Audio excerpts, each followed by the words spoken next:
व मनुष्य मात्रांच्या शरीराला ज्यांनी सतत गांजले आहे व जे मनुष्याच्या मनात तळमळ, प्रमाद आणि अस्वस्थता उत्पन्न करीतात, अशा रागजन्य काम, क्रोधादी रोगांचा ज्याने समूळ नाश केला, त्या जगाच्या आदी वैद्याप्रत ईश्वराला मी नमस्कार करतो व मग आयुष्कामी अध्यायाचे निरूपण करतो.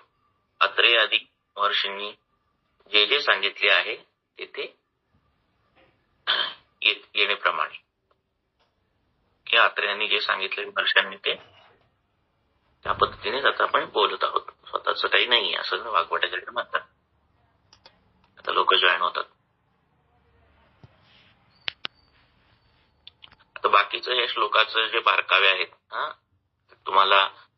तुम्ही काही विचारले तर ग्रुपला आपण ते सांगू. म्हणजे ते सगळं करत बसलो तर मग फटाफट पुढे जाता येत नाही.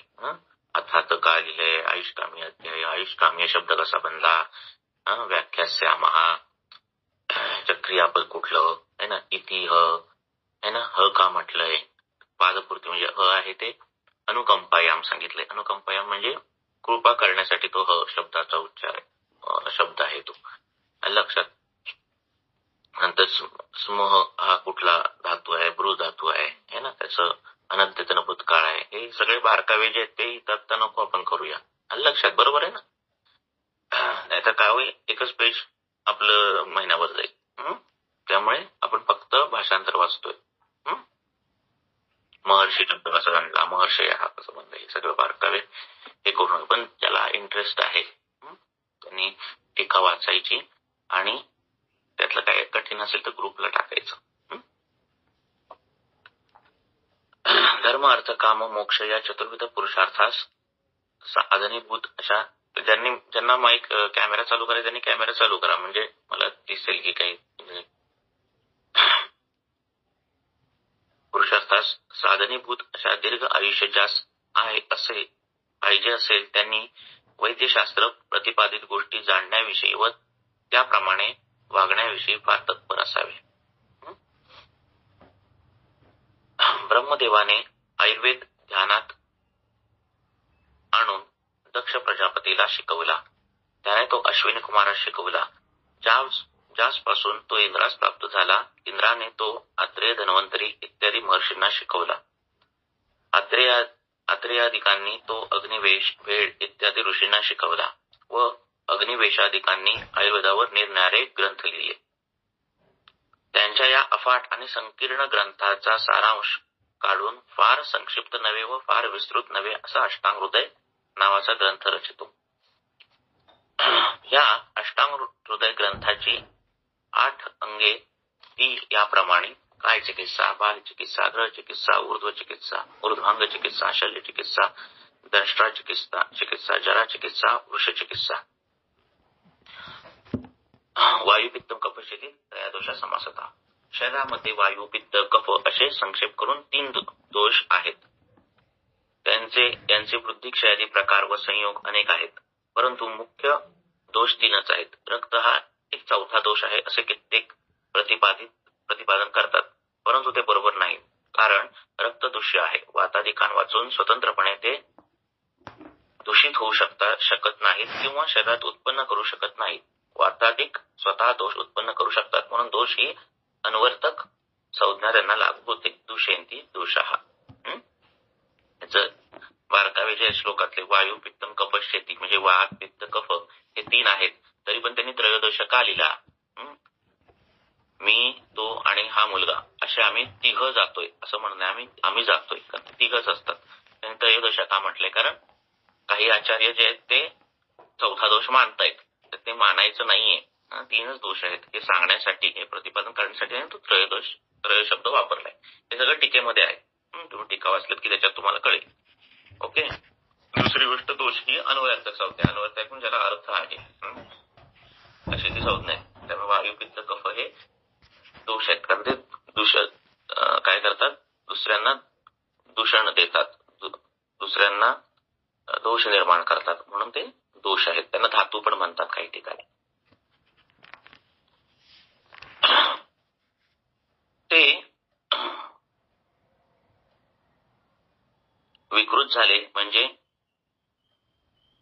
जीवित हरण करीतात, व यथास्थित असले म्हणजे जीवन व्यापार चालवतात. ते व्यापीनोपी श्लोक नाही वाचायचे. ते जर सर्व शरीरात व्यापी आहेत तरी त्यांची मुख्य स्थाने 3 आहेत. नाभीच्या खालचा भाग वायूचे मुख्य स्थान, नाभी व हृदय यांच्यामध्ये मधील प्रदेश पित्ताचे मुख्य स्थान व हृदयाच्या वरील भाग कफाचे मुख्य स्थान जाणावे.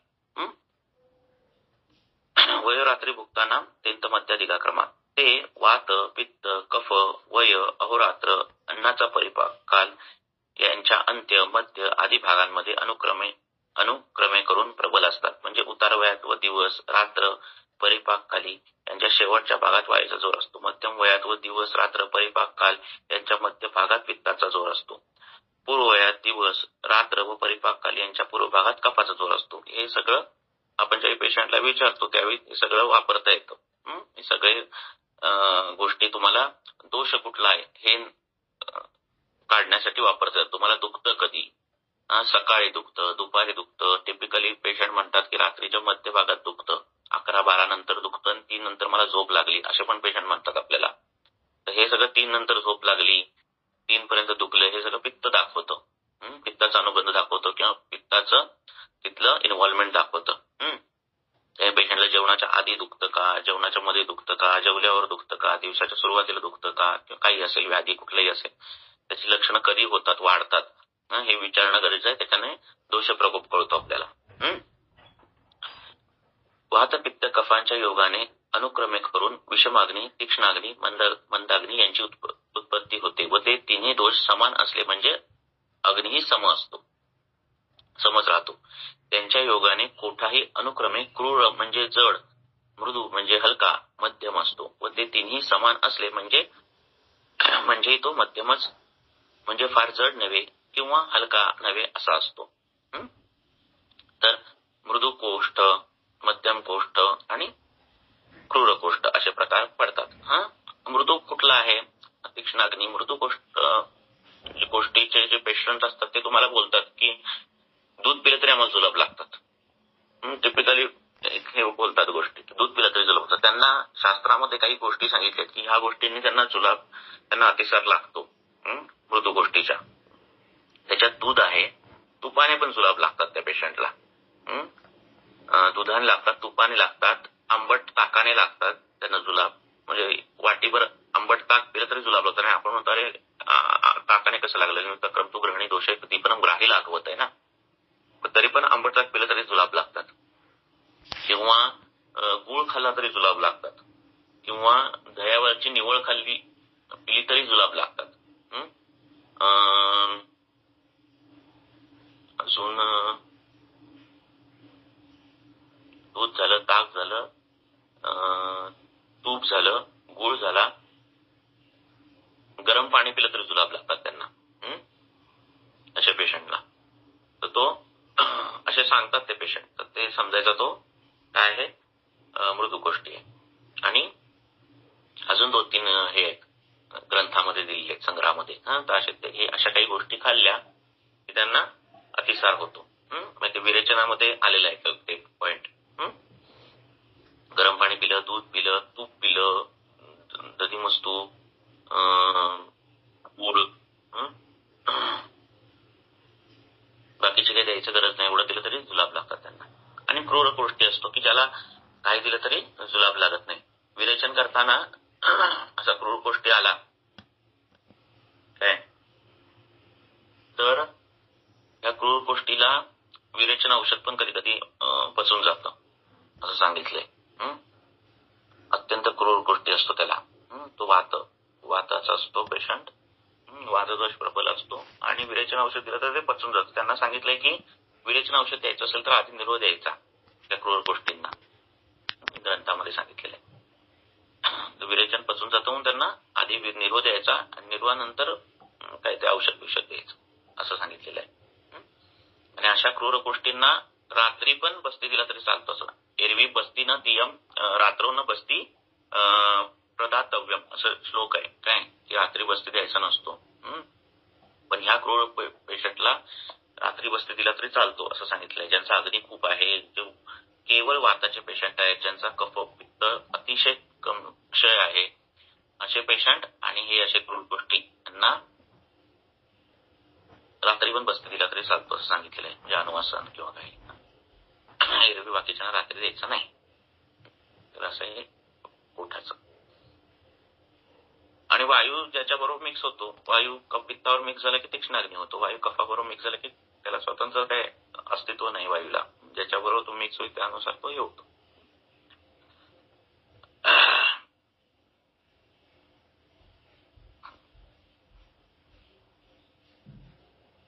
गर्भ उत्पन्न व्हावयाच्या वेळी हे शुक्रार्थवस्थ वात पित्त कफ अनुक्रमे हीन मध्यम उत्तम अशा 3 प्रकृती निर्माण करतात. गर्भ उत्पन्न व्हायच्या वेळेलाच शुक्रार्थवस्थ वात पित्त कफ हे 3 हीन मध्यम आणि उत्तम अशा 3 प्रकृती निर्माण करतात. विष मारक असून देखील जशी त्यामध्ये जीवांची उत्पत्ती होते तशीच विकृत झालेल्या वात पित्त कफांपासून या 3 प्रकृतींची उत्पत्ती होते. सर्व प्रकृतींमध्ये समधातू प्रकृती श्रेष्ठ जाणावी व दोन दोषांपासून झालेली प्रकृती सर्वात निंद्य होय. या वात पित्त कफांपैकी वायू हा, आता या टीकेमध्ये तुम्हाला आणि या गोष्टी मिळतील चरकाच्या की मग प्रकृतीच त्याला का म्हणतो आपण, है ना. वात प्रकृतीचा रुग्ण जो असतो तो त्याच्या पायाला भेगा पडणं, त्याच्या कोरडी पडणं अशा पद्धतीच्या गोष्टी असतात वात प्रकृतीच्या रुग्णामध्ये. पित्त प्रकृतीचा रुग्ण जो असतो तो स्वेदी असतो, त्याला खूप घाम येतो, है ना.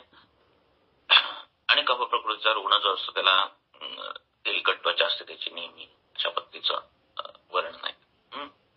त्याला प्रकृती का मानावं, ती विकृतीत झाली, त्याचे बाकी एक्सप्लेनेशन आहे, ते तुम्ही टीकेमध्ये बघा. आणि जे काय अडलं तर ग्रुपला टाका, आपण खूप डीप मधनं जायचे.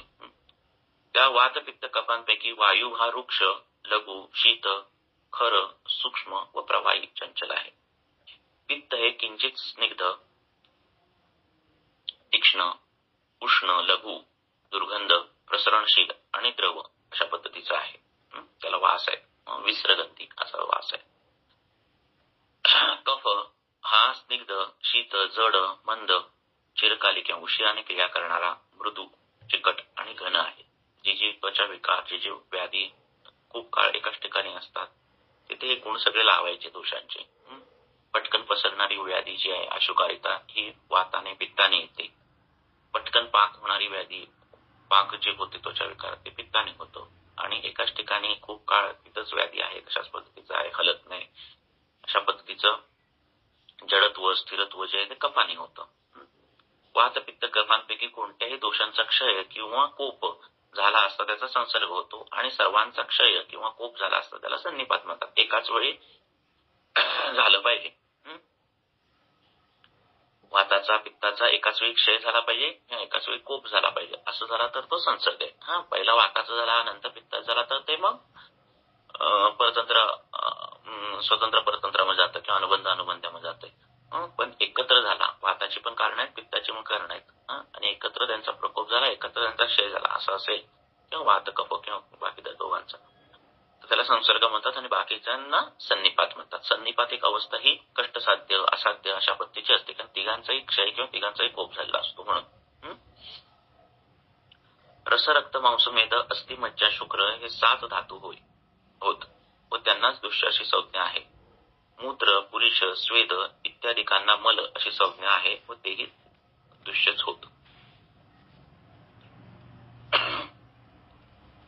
वातादी दोष, रसादी धातू व मूत्रादी मल या सर्वांची वृत्ती समान गुणांच्या पदार्थांपासून होते व त्यांचा क्षय विपरीत गुणांच्या पदार्थांपासून होतो.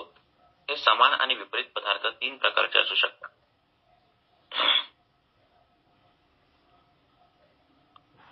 द्रव्य, गुण आणि कर्म. द्रव्यासंबंधी उदाहरणे: रक्ताने रक्त वाढते, मांसाने मांस वाढते, दूध जलात्मक असल्याने जलात्मक तो कफ त्याला वाढवते, हरणडोळी, काकोली इत्यादी. वनस्पती सोमात्मक असल्याने स्नेह, बल, वीर्य, तेज यांना वाढवतात. मिरे, पंचकोल, बिब्बा इत्यादी बुद्धी, मेधा, अग्नी यांना वाढवतात. गुणासंबंधी उदाहरणे: खारीक वगैरे पदार्थ स्निग्ध, जड, शीत इत्यादी गुणांच्या योगाने कफ वाढवतात. जर यामध्ये पाण्यापेक्षा पृथ्वीचा अंश विशेष आहे. कर्मासंबंधी उदाहरणे धावणे, उड्या मारणे, पोहणे या क्रिया वायू वाढवतात, कारण त्यामध्ये व वायूमध्ये चंचलत्व हा गुण सामान्य आहे. त्याचप्रमाणे मनोव्यापार मनाचा क्षोभ करून वातवृत्ती करतात. त्याचप्रमाणे विपरीत गुणांच्या द्रव्य गुणकर्मांपासून दोष, धातू, मल यांचा क्षय होतो. लक्षात, द्रव्य सामान्य, गुणसामान्य, कर्मसामान्य याच्या चिकित्सेमध्ये खूप विचार होतो. लक्षात, तुमचा वायू जो आहे, तुमच्याकडे वातव्याधीचा पेशंट जो आहे, तो तुमच्याकडे येणारा वातव्याधीचा पेशंट कसा आहे? कफवृत्त वाताचा आहे किंवा कफसंसृष्ट वाताचा आहे, पित्त संसृष्ट वाताचा आहे, रक्त संसृष्ट वाताचा आहे, कसा वाताचा, केवळ वाताचा, याच्यानुसार चिकित्सा बदलते. तुम्हाला माहितीये का, शास्त्रामध्ये सगळे बारकावे आहेत. ते दिलेले आहे बघा, द्रव्य सामान्य, गुणसामान्य, कर्मसामान्य. चालला पेशंट म्हटलं की चालल्यावर तर बरं वाटतं, है ना. चलगुणाने बरं वाटतंय म्हटल्यावर हा अवृत्त वात आहे ना. चालल्यानंतर दुखतंय म्हटल्यावर हा केवळ वात आहे. चिकित्सा बदलतात. लक्षात आलं का? तुम्हाला माहितीये का, उपनाह, नंतर तापस्वेद, नंतर काय आपण देतो नाडीस्वेद, है ना. हे कोणाला आपण डिफरन्शिएट करतो, कोणाला तुम्ही तापस्वेद, कोणाला तुम्ही उपनाह, कोणाला तुम्ही नाडी द्रव असं देता, डिफरन्शिएट करता की नाही? ते करायचं. त्याच्यात पण प्रिसाईज आहे. उगाच वाटलाय वाताचा म्हणून ते अभ्यंगाने स्वेदना असं नाहीये. तापस्वेद कोणाला देता, म्हणजे गरम पाण्याच्या पिशवीने नुसता शेक, असं कोणाला करतो आपण? माहितीये का कोणाला बोलायचं का याच्याविषयी?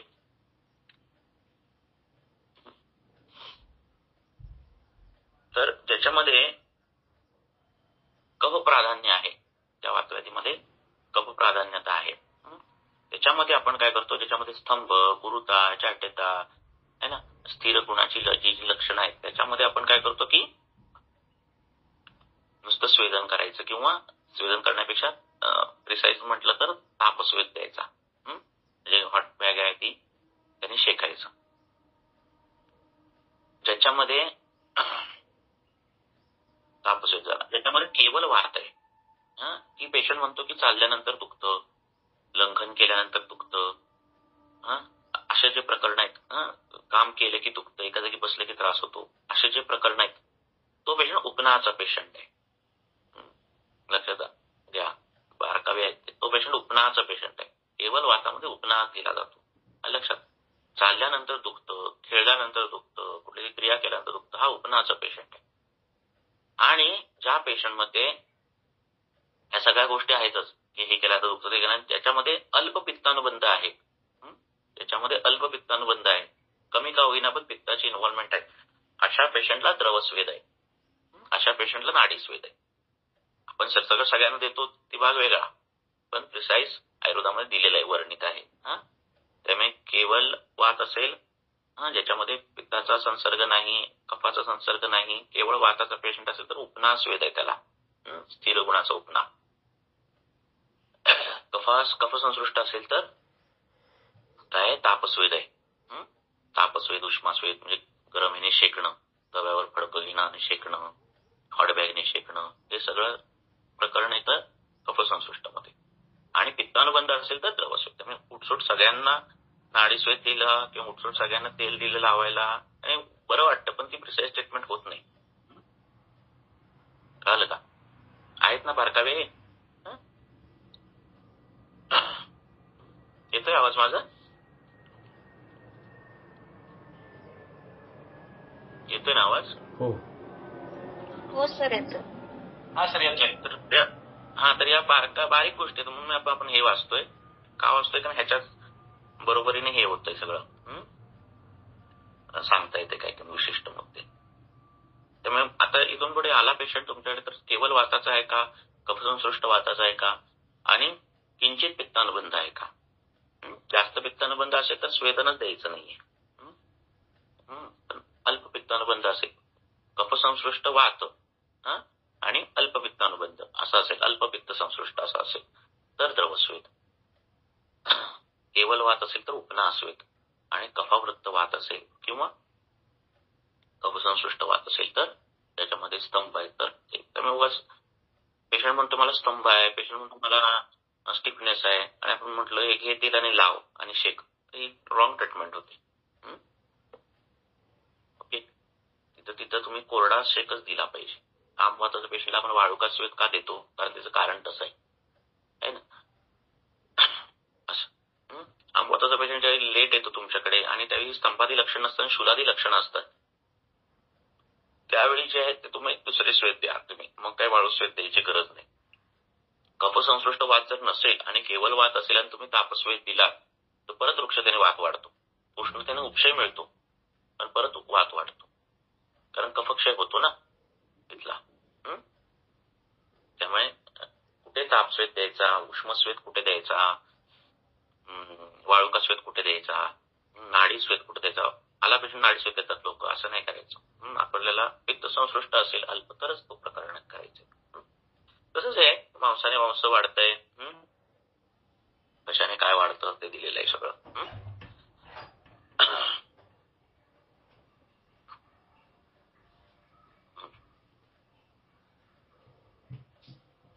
उद्यापासून लवकर जॉईन व्हा. आता असं अर्ध्या तासाने जॉईन झाला तर काय हे होणार, तुम्हाला काय होणार, मला ते हे करावं लागणार. पुढे काही विचारायचं असेल तर मध्येच विचारा, त्याच्यावर मग चर्चा करू आपण. गोड आंबट खारट, बोला. हा सर, ज्यावेळेस पेशंटला मार लागतो म्हणजे आगंतुक जे कारण असतं, तर त्याच्यामध्ये मग आपण कुठला स्वेत द्यायला पाहिजे? नाही, त्याच्यामध्ये काय प्रकरण आहे, तिथे वाताची आणि रक्ताची दृष्टी आहे. आता हे दोन दृष्टी मार लागले होणार आहेत. तिथं वात प्रकोप पण होणार आणि रक्तदृष्टी पण होणार. ऑलरेडी पेशंटमध्ये जर वातवृत्ती असेल, वातुर पेशंट त्याला मार लागला तर होणारी वातवृत्ती जास्त होणार. ऑलरेडी पेशंट हा रक्तदृष्टीचा असेल आणि त्याला मार लागला तर रक्तदृष्टी जास्त होणार. लक्षात आलं? त्यामुळे प्रत्येक मार लागलेल्या पेशंटला एक नाही ट्रीटमेंट द्यायची. मग आरक्त वर्णता असणं, लगेच त्वचा काळी होणं, पू होणं, तिथे गरम होणं, हे जे काही प्रकरणं होतात हे सगळे रक्तदृष्टी होतात. आणि शूलाधिक्य प्रचंड असेल, काळा झालाय भाग आणि कोरडा पडलाय, शूलाधिक्यास असेल तर वात जास्त आहे असं. आणि मग म्हणून तिथे जी काही चिकित्सा आली ती वात आणि रक्ताला अनुलक्षून आलेली आहे. लक्षात. ते प्रत्येकाला लागलं, प्रत्येकामध्ये सेम नाही होणार. आधी त्याचं शरीर कशाशी हे आहे, आधीच वातव्याधीचा पेशंट असेल, रक्ताचा काहीच त्याच्यामध्ये अनुबंध नसेल आणि त्याला मार लागला तर टिपिकली त्याला वाताची लक्षणं, ती जखम कोरडी पडते, ती भरत नाही, खड्डा तसाच राहतो, वेदना चिरकाल राहतात, असंच ती जखम होते त्याची. लक्षात. प्रमेयासारखा क्लेद जास्त असलेला पेशंट असेल तर मग जखम चिघळते लवकर, त्याच्यात उष्ण गुण असतील, आणि नॉनव्हेज खात असेल, तिखट झणझणीत खात असेल, वाटेवर जखमेमध्ये क्लेद जास्त होतो. मग त्यामुळे जखम व्रणरोपण जे काम आहे ते वेगवेगळ्या प्रकारे करता येतं. क्लेद शोषून व्रणरोपण करतं, याच्यामध्ये क्लेद जास्त आहे, त्याच्यामध्ये क्लेद शोषून घेणं आणि व्रणरोपण करणं असं काम करता येतं. रक्त चांगलं करून व्रणरोपण काम करता येतं. भावपदार्थाचं निर्माण करून वात जे असेल व्रण, तर तिथं काय चिकित्सा सांगितली की अनुपमांस लावायचं त्या जखमेवर. खड्डा परतो भरूनच येत नाही, तिथला मांस निर्माण करायचा असेल तिथे काय जीवनीय द्रव्याने सिद्ध दुग्ध लावायचं, त्याची धारा करायची किंवा अनुपमांस लावायचा, अशा पद्धतीची चिकित्सा आहे. त्यामुळे सगळ्यांनाच लागली की सेम चिकित्सा नाही, फक्त इन्व्हॉल्वमेंट ही वाताची आणि रक्ताची आहे, एवढं लक्षात ठेवायचं असं. ओके. पुढे गोड, आंबट, खारट, कडू, तिखट, तुरट असे द्रव्यांमध्ये 6 रस आहेत. ते अनुक्रमे एकाहून एक बलवान आहेत. म्हणजे गोड रस सर्वात अधिक बलवान, आंबट त्यापासून कमी आणि खारट आंबटाहून कमी, याप्रमाणे जाणावे.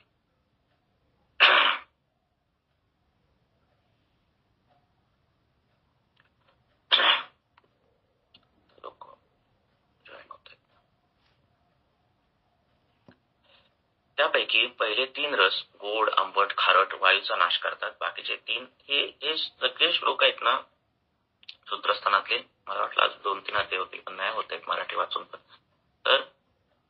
हे सगळे वाचतानाच विचार करायचा क्लिनिकमध्ये आपण कसे त्याचा वापर करणार आहे पेशंटमध्ये. आणि ह्याचाच खूप वापर केलात ना तुम्ही प्रत्येक गोष्टीचा, फार प्रॅक्टिसमध्ये इझी पडून जातं सगळं. पहिले 3 रस जे आहेत गोड, आंबट, खारट वायूचा नाश करतात. बाकीचे 3 त्याचा प्रकोप करतात. शेवटचे 3 कडू, तिखट, तुरट कफाचा नाश करतात. बाकीचे 3 त्याचा प्रकोप करतात. तुरट, कडू, गोड हे रस पित्त शमवतात आणि बाकीचे पित्त वाढवतात.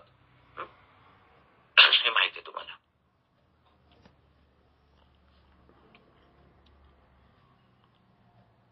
द्रव्य 3 प्रकारचे आहेत. काही द्रव्य पित्तादिकांचे शमन करते, काही त्यांचा प्रकोप करते व काही आरोग्याचे रक्षण करते. स्वस्थ हित. शमन द्रव्यांची उदाहरणे: तेल, तूप, मध. तेल वातनाशक आहे, तूप पित्तनाशक आहे, मध कफहर आहे.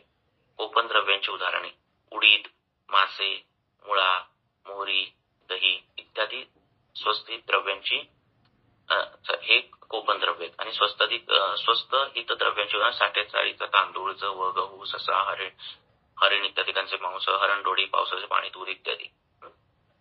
काही द्रव्य जे शमन करतात, काही कोपन करतात म्हणजे उत्क्लेश निर्माण करतात लक्षणात. आणि काही स्वस्त हित आहेत जे डेली खाऊ शकता तुम्ही, नित्य सेवनी अशा पद्धतीचे. द्रव्यामध्ये वीर्य 2 प्रकारचे असते, उष्ण आणि शीत.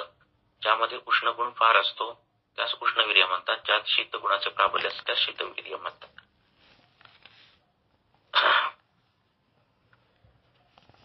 जाऊ दे पुढे, इथं काय आहे ना विचारण्यासारखं. द्रव्याचे विभाग 3 प्रकारचे होतात: गोड, आंबट, खारट. जरी रस 6 प्रकारचे आहेत तरी त्यांचे विभाग 3 प्रकारचाच होतो, 6 प्रकारचा होत नाही. जठराग्नीच्या योगाने द्रव्यांचे पचन झाल्यावर त्यामध्ये जे रसांतरण उत्पन्न होते त्यास विपाक म्हणतात. या रसांतरांचे अनुमान तज्जन्य कार्यावरून होते. गोड, खारट रसांचा विपाक गोड असतो, आंबटच असतो. कडू, तिखट, तुरट रसांचा विपाक हा तिखट होतो. विपाक हा कार्यानुमेय आहे, म्हणजे कार्याने तो जाणायचा असतो. बाकीच्या गोष्टी जाणता येतात, रस जाणता येतो, वीर्य जाणता येतं. विपाक हा कार्यानुमेय आहे असे म्हटले जाते. त्याचे उदाहरण असे की सुंठ तिखट असून पित्तशामक आहे आणि म्हणून तिचा विपाक जो आहे तो मधुर होतो असे अनुमान करतात. पुढे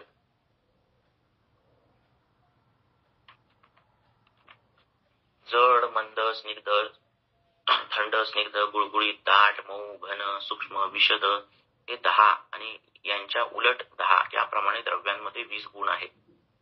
वरील 10 गुणांच्या उलट गुण येणेप्रमाणे हलका, तीक्ष्ण, उष्ण, वृक्ष, खरखरीत, पातळ, उष्ण आहे, खरखरीत, पातळ, कठीण, द्रव, स्थूल आणि चिकट हे गुण आहेत. आणि ह्याच्यावर सगळं आपलं चालतं, त्यामुळे गुणांचा खूप अभ्यास करायचा.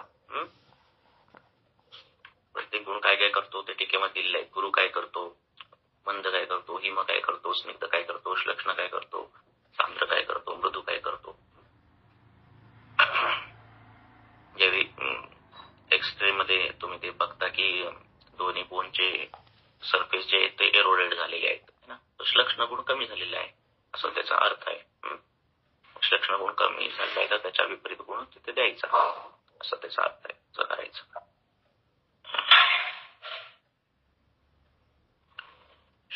शीतोष्णादी काल, शब्द स्पर्शादी विषय, कायिक, वाचिक व मानसिक कर्म यांच्या वाजवीपेक्षा कमी किंवा जास्त किंवा वाईट उपयोग करणे हेच रोगमात्रांचे मुख्य कारण होय व त्यांच्या यथार्थ उपयोग हेच आरोग्याचे मुख्य बीज आहे. शीतादी कालांचा वाजवीपेक्षा कमी उपयोग म्हणजे पावसाळ्यात जितका पाऊस असावा तितका नसणे, हिवाळ्यात जितकी थंडी असावी तितकी नसणे आणि उन्हाळ्यात उष्णता कमी असणे. याच्या उलट स्थिती झाली म्हणजे शीतादी कालांचा अधिक उपयोग किंवा अतियोग घडला असे म्हणतात. मिथ्य योग, वाईट उपयोग म्हणजेच काळाचे केवळ विपरीतच होय. विषय, कर्मे यांच्या न्यूनाधिक व मिथ्या योगांची उदाहरणे येणेप्रमाणे मुळीच उजेडात न जाण्याने डोळ्यांचा कमी उपयोग केल्यासारखा होतो. सर्वदा उन्हात फिरल्याने दृष्टीचा अतियोग घडतो. विभत्स पदार्थ पाहणे हा दृष्टीचा मिथ्यायोग करणे होय. बिलकुल व्यायाम न करणे म्हणजेच कर्मेंद्रियांचा कमी उपयोग करणे होय. अतिव्यायाम केल्याने त्याचा अधिक उपयोग किंवा अतियोग केल्यासारखा होतो. वेड्या वाकड्या उड्या मारणे किंवा दातांनी एखादे ओझे उचलणे हा त्यांचा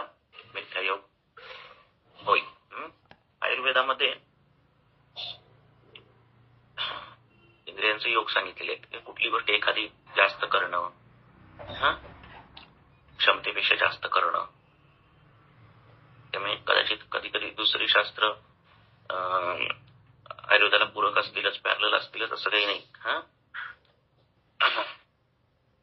म्हणजे जर अटक करत असाल, एकाच ठिकाणी खूप वेळ बघत असाल, तर हा डोळ्यांचा अतियोग मध्ये आयुर्वेदानुसार होऊ शकतो. जरी त्या शास्त्रामध्ये, योगशास्त्रामध्ये तो व्यायाम असला तरी ते प्रत्येक वेळी प्रत्येक शास्त्र हे पॅरलच जातील असं नाही. आलं लक्षात?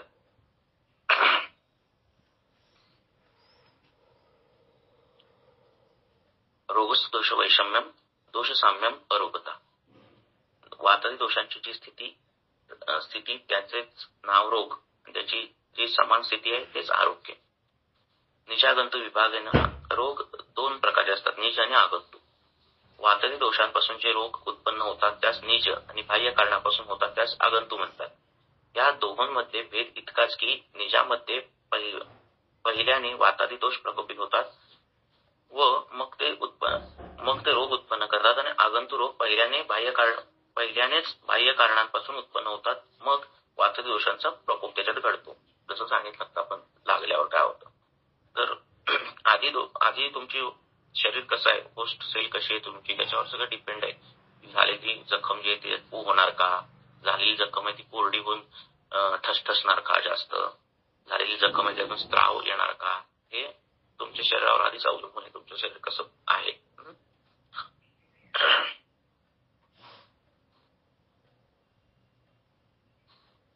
रोग दोन प्रकारचे, निज आणि आगंतुक. वातादी दोषांपासून जे रोग उत्पन्न होतात त्यात निज आणि बाह्य कारणापासून होतात त्यांना आगंतुक म्हणतात. या दोहोंमध्ये भेद इतकाच की निज रोगामध्ये पहिल्याने वात दोष प्रकोपित होत झाले. रोगांचे खालचा श्लोक. रोगांचे अधिष्ठानी दोन प्रकारचे आहेत, शरीर आणि मन. ज्वर, रक्तपित्त, अतिसार इत्यादी शारीरिक रोगांची उदाहरणे होत. उन्माद, अपस्मार, मूर्छा, भूतबाधा इत्यादी मानसिक रोगांची उदाहरणे होत. रज आणि तम हे दोन मनाचे दोष आहेत. दर्शन, स्पर्शन, प्रश्न यांच्या योगाने रोगाची परीक्षा करावी.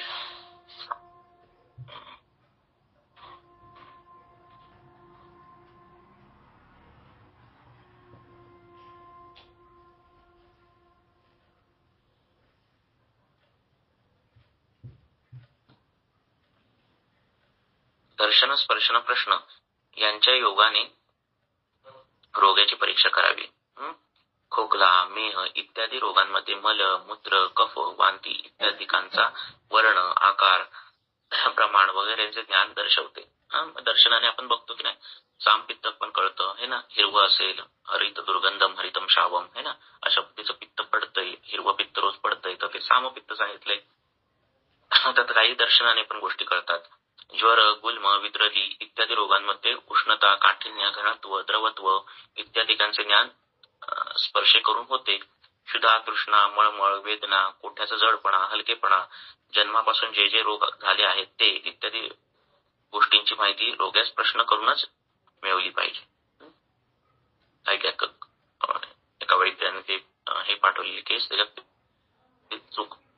चूक हे पडतं की तुम्ही जर सामपित्त असेल, असं दुर्गंधम हरितम किंवा अमृतगार आहे, उत्कंठता आहे, असं आहे, आणि त्याला तूप पीप कुठलं दिलं, त्रिफळापुरत दिलं किंवा कुठलं तुम्हाला ते तो व्याधी आहे त्यानुसार तुम्ही कुठलं तूप देत असाल, तर असं द्यायचं नाही सांगितलंय शास्त्रामध्ये. हे बारकावे बघता चिकित्सेतले. न घृतम देयम साम्यपित्तम असं ते श्लोक आहे. तर त्याच्यामध्ये सामपित्त असताना घृत जर दिलं तर ते पूर्ण शरीरात पसरतं आणि व्याधी वाढवतं. निरामता असली पाहिजे, म्हणून पाचन चिकित्सा पहिली झाली पाहिजे. पोटात आपलं जळजळतंय, छातीत जळजळतंय म्हणून तूप दिलं प्यायला, पित्त कमी करायला, असं द्यायचं नाही. सामपित्त म्हणून नाही द्यायचं. आणि ज्याचा खूप अग्नी त्याला पण नाही द्यायचं.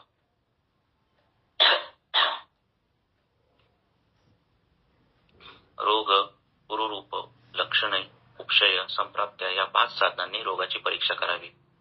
निदान म्हणजे रोगाची कारणे. ही कारणे 2 प्रकारची आहेत, एक सन्निकृष्ट म्हणजे जवळची आणि विप्रकृष्ट म्हणजे दूरची. थंड पाण्याची स्नान करणे, थंड हवेत निजणे इत्यादी ज्वराची विप्रकृष्ट कारणे होत व या कारणांपासून वातादी दोष कुपित होणे व कोष्ठगत अग्नीचा ऱ्हास होणे ही ज्वराची सन्निकृष्ट कारणे होत. पूर्वरूप म्हणजे रोगाचे स्वरूप प्रकट होण्यापूर्वी जे विकार भासू लागतात ते, जसे ज्वर यावायचा असेल म्हणजे पूर्वी अग्निमांद्य होते, अंग जड होते, डोळ्यांची आग होते, जांभया येतात, खुद्द रोगाचीच लक्षणं व्यक्त झाली म्हणजे त्यास रूप असे म्हणतात. उपशय म्हणजे निरनिराळ्या औषध अन्न विहारापासून रोगाचा जोर कमी होणे. जसे एखाद्या मनुष्यास पोट शूळ आहे व जर त्याने आपणास असे सांगितले की दूध पिल्याने तो किंचित कमी होतो, तर आपली अशी खात्री होते की त्याचा विकार हा पित्तापासून असावा. संप्राप्ती म्हणजे त्या त्या कारणाने कुपूत झालेले दोष आणि त्या त्या मार्गांनी संचार करीत एखाद्या स्थानी प्राप्त होऊन जी रोगाची उत्पत्ती करतात ती. उपशय म्हणजे तुम्हाला सांगितलं इथं दिलेलं आहे. उपशय आणि अनुपशय. उपशय हा सुखावह असला पाहिजे केवळ. हितावह आणि सुखावह असं दोन्ही असला पाहिजे. लक्षात ठेवा. म्हणजे काय तर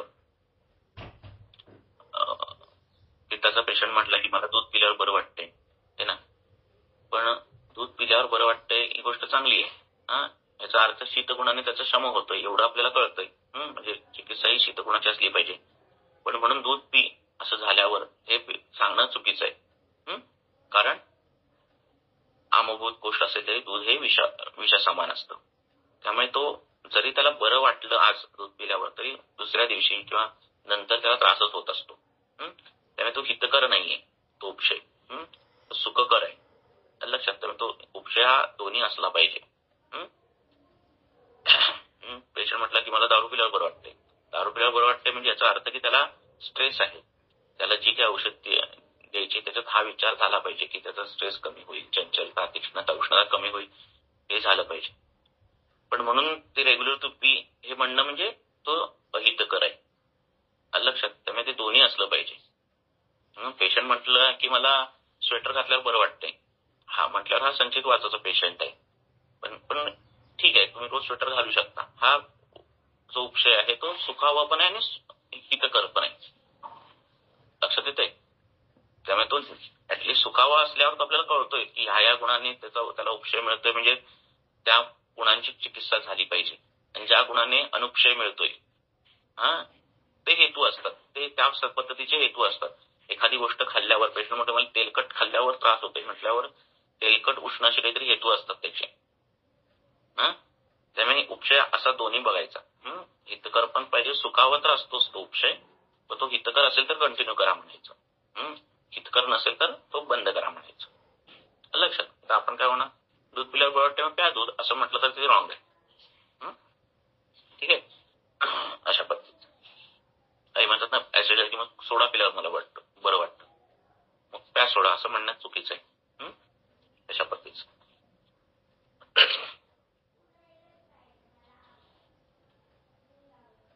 देश ही संज्ञा भूमी आणि देह या दोघांच्याही संबंधाने लावतात. भूमी देह आणि देह देश. भूमी देश 3 प्रकारचे आहेत, जांगल, अनुप आणि साधारण. जांगल देशामध्ये पाणी झाडे कमी असतात व तेथे भाताधिक्य असते. अनुप देशात पाणी वनस्पती अधिक असतात, ते कफ प्रबळ असतो.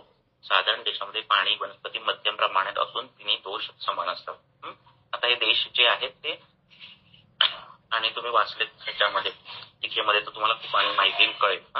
केवळ याच्यावर पाणी आणि झाडे याच्यावर केवळ देश नाही ठरत. तर ते टीकेमध्ये वाचले तर कळेल. तर मग जांगम देशातली माणसं कशी असतात, त्यांचे स्वभाव कसे असतात हे सगळं तुम्हाला त्या टीकेमध्ये कळेल. आणि या देशानुसार आपल्याला पेशंट पण कळतो. पेशंट म्हणतो की जांगम देशामध्ये गेल्यावर मला बरं वाटतं, आहे की नाही. साधारणतः कफानुबंधी वाताचा पेशंट असणार किंवा कफज व्याधीचे पेशंट जे असतात ते जांगम देशात गेले की त्यांना बरं वाटतं. केवळ वाताचे पेशंट असते ते अनुप देशात आले की त्यांना बरं वाटतं. अशा पद्धतीचं ते दिसतं पेशंट. काळ हा 2 प्रकारचा आहे. सामान्य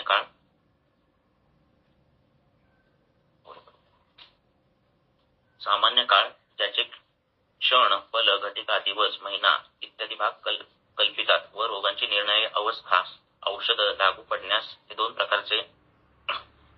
दोन्ही प्रकारचे काळ लक्षात आणले पाहिजेत. काही औषधे सकाळीच द्यावी लागतात, काही जेवणानंतरच दिली पाहिजेत, काही जोर असतानाच द्यावी लागतात, काही अंग निवाले असतानाच दिली पाहिजेत.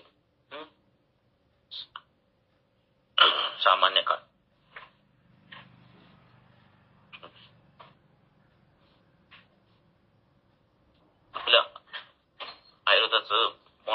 त्यांचं औषधाचं ऍब्सॉर्प्शन हे वेगवेगळं आहे. त्यांचं ऍब्सॉर्प्शन आहे, डिफ्युजन आहे ना. असे ते ड्रग ऑफ ऍब्सॉर्प्शन तुम्ही बघाल, ऍडमिनिस्ट्रेशन ऑफ ड्रग, त्याच्यात तुम्हाला तिकडे. आणि आयुर्वेदाचं बारीक बारीक खूप विचार आहेत जेवणाशी संबंधित. कधी औषध दिलं पाहिजे, काळ आहेत ठरलेले, हे सगळे बारकावे आयुर्वेदामध्ये आहेत. औषधे मुख्यत्वे करून दोन प्रकारचे आहेत, शोधन आणि शमन. शोधन म्हणजे शरीरातील दोषात बाहेर काढून टाकते ते, म्हणजे जे कुपित झालेल्या दोषांच्या जागच्या जागी उपशम करते ते. गिळफळ, तेड इत्यादी शोधन औषधाची उदाहरणे होत. गुळवेल, दमासा ही शमन औषधाची उदाहरणे. काय कोणाला काय विचारायचं तर विचारू शकता मध्ये.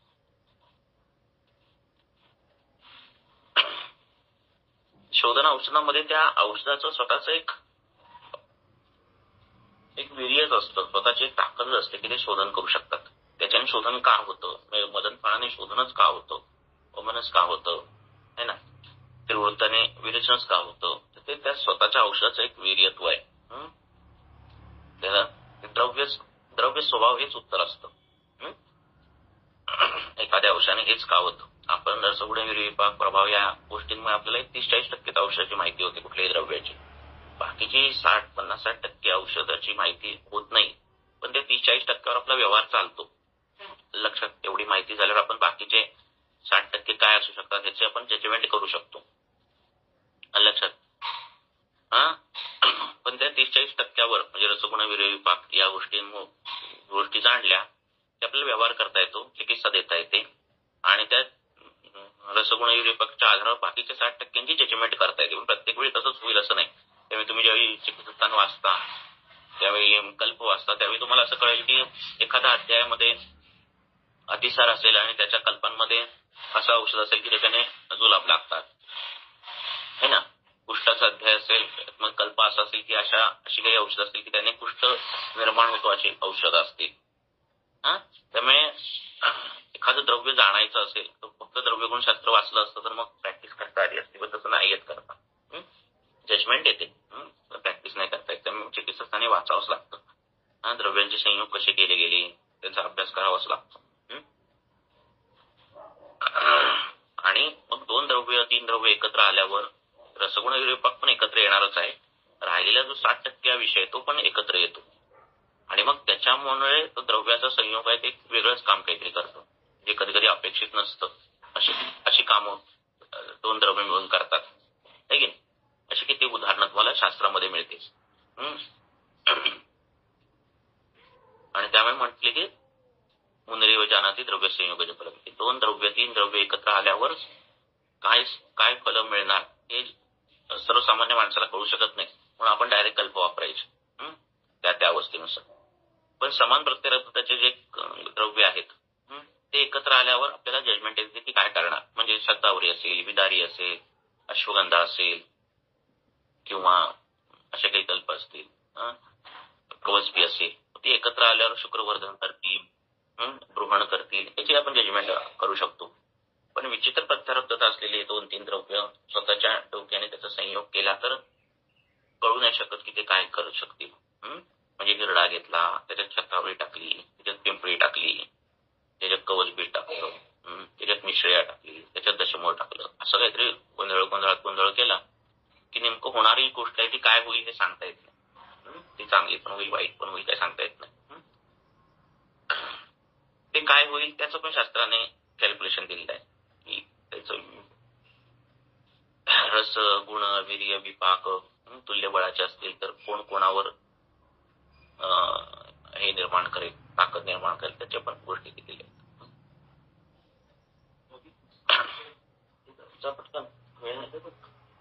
पटकन कुठं आलो मी? 25वा श्लोक ना. वात, पित्त, कफांपासून उत्पन्न झालेल्या सर्व शरीर विकारांस अनुक्रमे बस्ती, विरेचन व मन ही 3 शोधनात्मक औषधे श्रेष्ठ होत, व तेल, तूप, मध ही 3 औषधे शमन वर्गामध्ये अनुक्रमे श्रेष्ठ होत.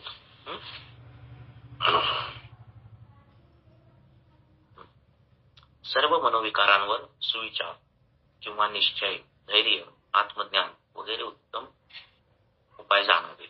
मनोविकारांवर हे उपाय काउन्सिलिंगच करणं चांगले विचार सांगणं, ही स्टेटमेंट आहे. वैद्य, औषधी द्रव्य, चाकर व रोगी यांना वैद्यक्रियेचे पादचतुष्टय म्हणतात. या प्रत्येकामध्ये 4 गुण अवश्य असले पाहिजेत. वैद्य दक्ष असला पाहिजे, गुरुजवळ शास्त्र पडलेला, सुचिरभूत व क्रिया पाहिलेला असा असावा.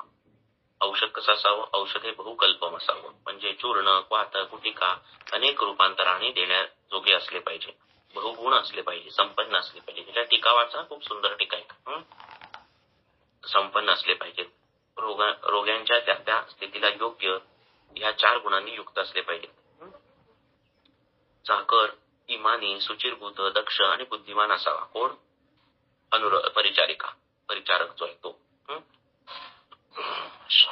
रोगी श्रीमान, वैद्याचा ऐकणारा, आपली खरी हकीकत सांगणारा आणि धैर्यवान असावा. आढ्य असावा म्हणजे उपलब्ध त्याच्याकडे तेवढं धन असावी, तो तुमची ट्रीटमेंट घेईल. यादी 2 प्रकारचे आहेत, साध्य आणि असाध्य. या प्रत्येकाचे पुन्हा सुखसाध्य, कृच्छसाध्य, याप्य, अनुपक्रम असे 2 पोटभेद होतात. जो व्याधी सर्व औषधे सहन करणाऱ्या जितात्म्या तरुण पुरुषांमध्ये मर्मस्थान सोडून उत्पन्न होतो व ज्याची कारणे, पूर्वरूप, लक्षणे, उपद्रव अल्प असतात व जो दुष्य जे रसादी धातू, देश, काल, प्रकृती यांच्याशी असतो व जो वर सांगितलेल्या पादत्रयाने युक्त असतो व जो ग्रहांच्या अनुकूल स्थितीमध्ये उत्पन्न होतो, असा जो एकदोषी, एकमार्गी नवव्याधी आहे तो सुखसाध्य समजायचा. पेशंटला सांगताना आपल्याला अंदाज आला पाहिजे की सर्व संपूर्ण युक्त लक्षणांनी युक्त व्याधी असेल. आज एक समजा पेशंट आला सगळं संपूर्ण, त्याला कास पण आहे, ज्वर पण आहे ना, वृक्षतासारखी लक्षणं पण आहेत, असं असेल तर समजायचं की तो हा कठीण आहे रुग्ण बरा व्हायला. तरुण असेल, मर्मस्थान सोडून असेल व्याधी, कमी पूर्वरूप असतील, कमी लक्षणांनी युक्त असेल, देश कालाची प्रकृती म्हणजे सपोज वसंतात वाताचा पेशंट आला, वर्षा ऋतूमध्ये कफाचा पेशंट आला, असे पेशंट आले तर ते साध्यता चांगली आहे, कारण ऋतू जो आहे त्या दोषाच्या विपरीत आहे ना. त्या पद्धतीने जाणायचं. शस्त्रादी साधनम कृच्छाः संकरे च ततो गदः. ज्या रोगामध्ये शस्त्रकर्माची क्रिया करावी लागते किंवा ज्यामध्ये वरील सुखसाध्य लक्षणांपैकी काही प्रतिकूल असतात तो रोग कृच्छ कष्टसाध्य जाणावा. वरील लक्षणांपैकी काही प्रतिकूल असतात त्याचे उदाहरण, रोगी तरुण आहे परंतु जितात्मा नाही किंवा जितात्मा आहे परंतु रोग मर्मस्थानात झाला आहे. सर्व औषधे सहन करण्याची शक्ती आहे परंतु म्हातारा आहे. तर असे जे असतात ते कृच्छसाध्य असतात मर्माच्या ठिकाणी. तर व्रणामध्ये सांगितले अपांगाचे इथं झालेला व्रण जो आहे तो असाध्य सांगितलेला आहे. माझा एक पेशंट होता, मी फोटो पण पाठलेला याच्या ग्रुपवर. व्रण त्याला एवढा झाला, तो असाध्य होता व्रण. तर अशा मर्माच्या ठिकाणी झालेल्या गोष्टी किंवा असं जे आहे ते असाध्य कष्टसाध्य अशा पद्धतीचं जाणं. त्यामुळे मग मर्म माहिती पाहिजेत आपल्याला. वर सांगितलेली सुखसाध्य लक्षणे बहुतेक विपरीत असून जो पथ्याने वरवर बरा होतो तो याप्य होय. संपूर्ण टाकवाद्य. कारण जोपर्यंत आयुष्य आहे तोपर्यंत त्याचे मूळ शिल्लक राहते. जोपर्यंत पथ्य चालले तोपर्यंत याप्य रोगाचा जोर कमी असतो, परंतु किंचित कारण मिळताच तो उलटतो. हे तुम्हाला डेली प्रॅक्टिसला दिसतं. पेशंट औषध आहे तोपर्यंत बरा असतो आणि थोडंफार हेतू मिळाले की तो व्याधी परत वाढतो. तर 4 रोगामध्ये वरील सर्वच लक्षणे उलट असतात किंवा जो अतिशय काळजी, बुद्धिभ्रंश, अस्वस्थता उत्पन्न करतो व ज्यामध्ये मरणचिन्हे प्रकट होतात, इंद्रियांची हानी होते, तो रोग अति अप्रतिकार्य जाणावा. ज्याचा प्रतिकार करायचा नाही, जी चिकित्सा करायची नाही असा तो जाणायचा. जो राजाचा द्वेष करतो, राजा द्वेष करतो, जो आपला शत्रू आहे, ज्याची साधने कमी असतात, जो कार्यासक्त आहे, म्हणजे ज्याला फार काम आहे, बिझी आहे, तुमचं औषध घ्यायला पण वेळ नाही, त्यांना द्यायचे नाही ट्रीटमेंट, जो सांगितलेले ऐकत नाही, त्याचे आयुष्य संपले आहे, ज्याचे आयुष्य संपले आहे, जो साहसी, रोगग्रस्त, ज्याचे आयुष्य संपले हे तुम्हाला याच्यात कळणार. शोकग्रस्त, भित्रा, कृतज्ञ आहे, जो व्यर्थ वैद्यपणाची घमेंडी बाळगतो, अशा रोग्याला वैद्याने सोडावे. ठीक आहे, इथपर्यंत अध्याय झालेला आहे. रात्री पुढचा अध्याय देऊया. काय प्रश्न असतील तर ग्रुपला टाका. आणि त्यांना संस्कृत टीका वाचायची, त्यांनी टीका वाचा. ह्याच्यातले काही श्लोक आहेत, त्याची टीका खरंच सुंदर आहेत, तर त्या वाचा. कठीण वाटलं तर आपल्या या ग्रुपला टाका, मग मी सांगेन त्यातलं काय बारकावे. थांबूया.